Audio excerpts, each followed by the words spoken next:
approach, you'll be rewarded with new skills like a semi-automated lock-on ability for your guns. It's a nice touch that further makes Death Stranding 2 feel like an experience that is in step with you, and another indication of its formerly rough edges being sanded down for a much more enjoyable time. On top of perks, there is also no shortage of gadgetry and weaponry available to Sam. Completing side missions and increasing your star ranking with each of the outposts dotted around the map unlocks these options at a consistently good rhythm, as well as some that open up when you complete certain story events. The tools get weird and wild too, coming at such a regularity that you'll be moving on from one shiny tool of destruction or subterfuge to the next with each mission.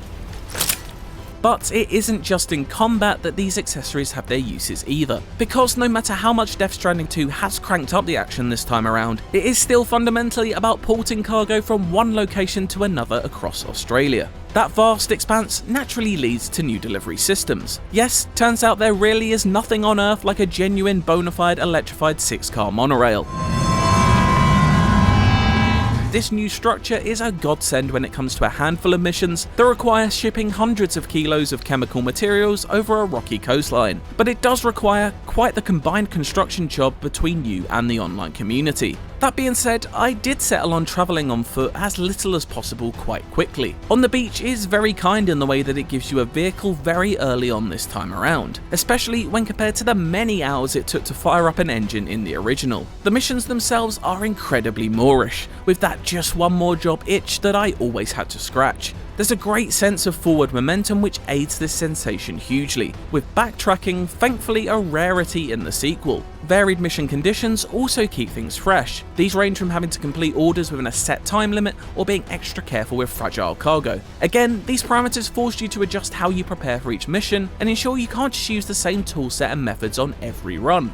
It's this consistent drive along a drip feed of new equipment that makes the whole experience more rewarding. The overall structure of Death Stranding's 2 campaign is leaps and bounds above what came before, and whether it's unleashing bullets into a teleporting mech or gently navigating a river, it all feels intertwined beautifully and serves the complex sci-fi story it aims to tell to fantastic effect. I guess I'm homeward bound. Missing little Lou that badly? You know I am.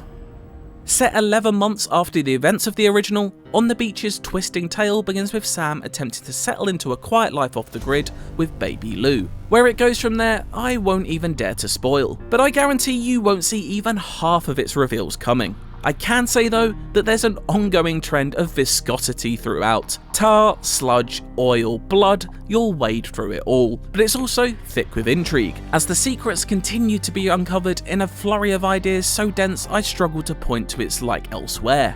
The themes it tackles are multifold, some focus on a more personal level and others are global. The latter is a treatise on modern life and how technology infests every part of it. It's a strong story of how increased existence in the digital world eats away at our souls as humans, as physical interactions, especially in a post-COVID environment, became all the more precious. I can't help but feel that Kojima is bristling with thoughts about how art and individual expression can never be replaced by artificial intelligence, no matter how it's forced upon us. And then there's the commentary on gun culture and our world's obsession with building bigger and better weapons. These are of course themes Kojima has been writing about for decades now, all the way back to the original Metal Gear Solid in 1998, but still remain frustratingly topical and worthy of continued commentary on in a modern context. Guns and violence, the whole damn world could be yours.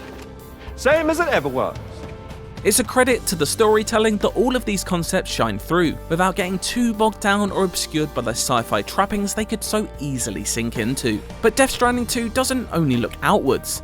It's as introspective as any of Kojima's work to date. Metal Gear Solid always looked at geopolitical and nuclear issues on a wide scale, and the original Death Stranding challenged our ability to connect as humans in a digital age. But On the Beach asks questions about the issues posed in that original text. It's self-analytical, but rarely gazes at its navel, delivering a knockout story that works on so many levels. The theme of connectivity fittingly weaves each disparate part together by exploring not only how we connect to each other, but with our own pasts as well, what we choose to hold on to and what we choose to let go. I don't think it's any coincidence that Neil resembles Solid Snake, a character whom Kojima has had to make peace with cutting ties with ever since his departure from Konami a decade ago. Death Stranding 2 almost feels like a funeral for his beloved bandana operative.